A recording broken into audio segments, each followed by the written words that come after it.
दोस्तों, एक शहर होता है। उस शहर में एक लड़की अपने माँ बाप के साथ रहती है।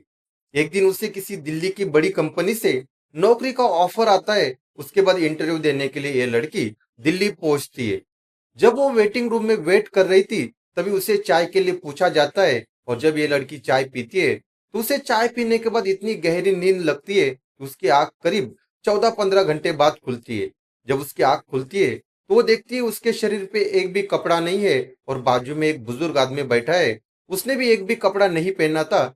उसके शरीर में इतनी भी क्षमता नहीं थी कि उस बुजुर्ग आदमी का वो विरोध कर सके। उसके बाद एक के बाद एक आदमी आते हैं और उसके शरीर के साथ खिलवाड़ करके उनकी हवस मिटा के वहां से चले जाते हैं। दोस्तों, आखिर कौन है ये लड़की और वहां कैसी पहुंची और उसके साथ ये लोग ऐसा क्यों कर रहे हैं, ये सब जानने के लिए ये कहानी आप आखिर तक सुनिए। दोस्तों, अगर आपने अब तक हमारे यूट्यूब चैनल भाव की बात को सब्सक्राइब नहीं किया, तो प्लीज चैनल को सब्सक्राइब कर लीजिए, क्योंकि आपके सब्सक्राइब करने से और वीडियो को लाइक करने से हमारा हौसला काफी बढ़ जाता है। अच्छी घटना दिल्ली का एक थाना पड़ता है कमला मार्केट।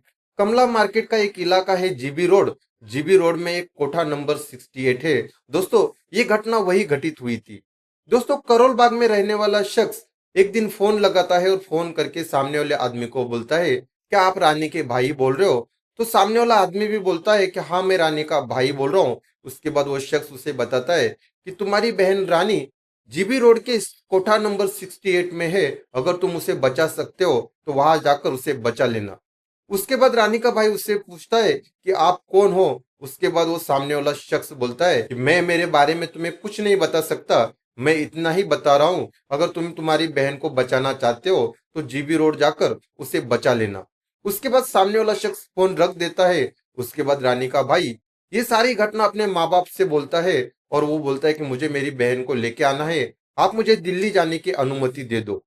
उसके बाद रानी का भाई दिल्ली पहुंचता है और दिल्ली पहुंचने के बाद जिस शख्स ने उसे फोन किया था उसे मिलने के लिए बुलाता है। उसके बाद रानी का भाई और सामने वाला शख्स मिलते हैं।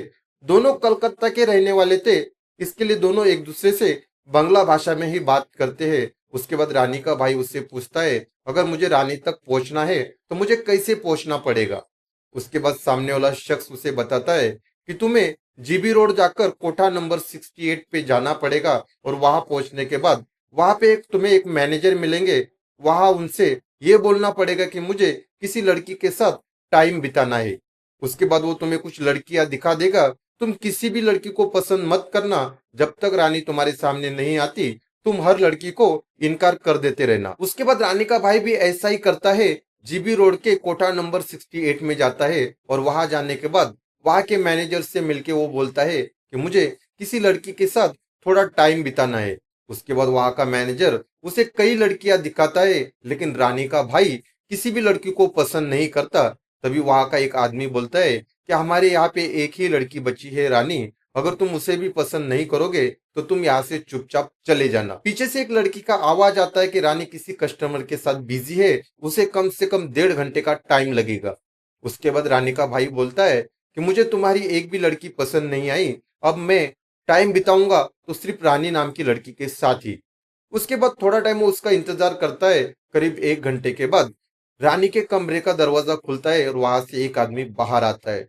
उसके थोड़े ही टाइम के बाद रानी भी कमरे के बाहर आती है। जब रानी पे रानी की भाई की नजर पड़ती है तो उसके आंखों में पानी आ जाता है, लेकिन वो अपनी भावनाओं के ऊपर नियंत्रण करता है और बोलता है कि मुझे इसी लड़की के साथ टाइम बिताना है। जब रानी अपने भाई का आवाज सुनती है तो उसे आवाज जाना पहचाना लगता है, लेकिन उसने सपने में भी नहीं सोचा था कि उसका भाई उसके सामने खड़ा होगा।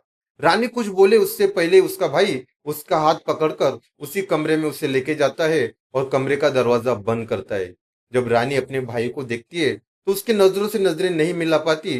वो चुपचाप नीचे मुंह करके बैठ जाती है। जब उसका भाई उसका हाथ पकड़ के पूछता है कि बहन तुम यहाँ कैसे पहुंची, तो तब रानी का भावनाओं पे कंट्रोल नहीं रहता है और वो फुट फुट के रोना चालू करती है। वो अपने भाई को बताती है कि जिस कलकत्ता की कंपनी में मैं काम करती थी, वहां पे एक सना नाम की भी लड़की काम करती थी। वो मेरी काफी अच्छी दोस्त थी। एक दिन उसने मुझे बताया कि मुझे दिल्ली से एक अच्छी ऑफर आई है, अगर मैं वहां जाऊंगी तो मेरी लाइफ सेट हो जाएगी। लेकिन मेरे घर वाले मुझे दिल्ली कभी नहीं जाने देंगे, इसके लिए वो जॉब मेरे हाथ से चला जाएगा। मैं चाहती हूँ कि मेरी जगह तुम वहां चले जाओ, तुम इंटरव्यू दे देना, अगर तुम्हारा सिलेक्शन होता है तो तुम अपने माँ बाप से परमिशन लेके दिल्ली चले जाना और तुम अपनी लाइफ सेट कर देना।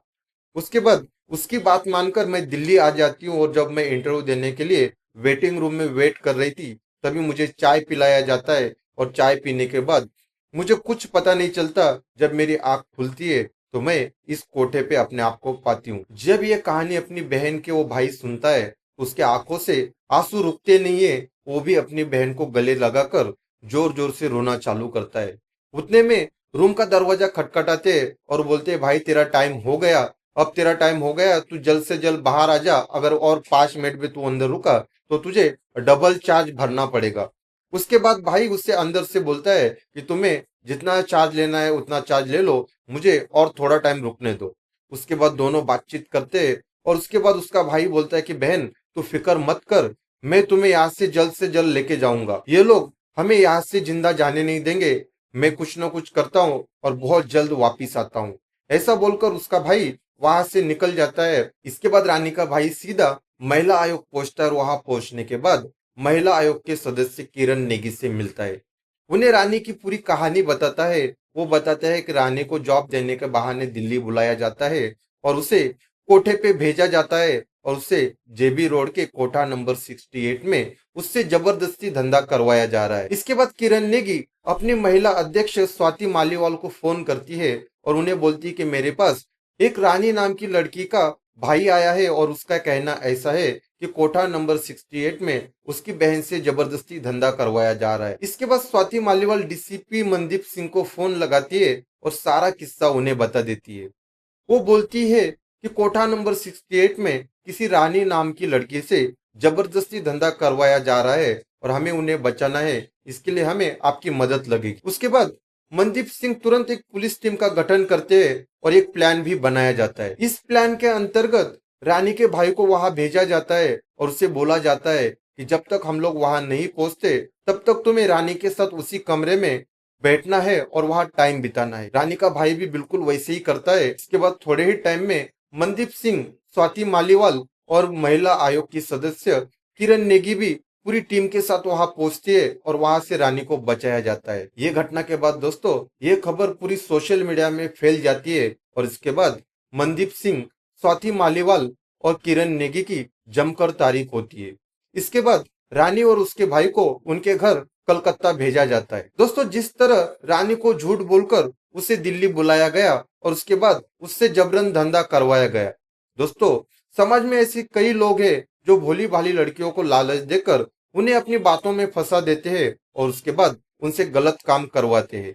दोस्तों ये कहानी के ऊपर आपकी क्या राय है, ये कमेंट बॉक्स में हमें जरूर बताना।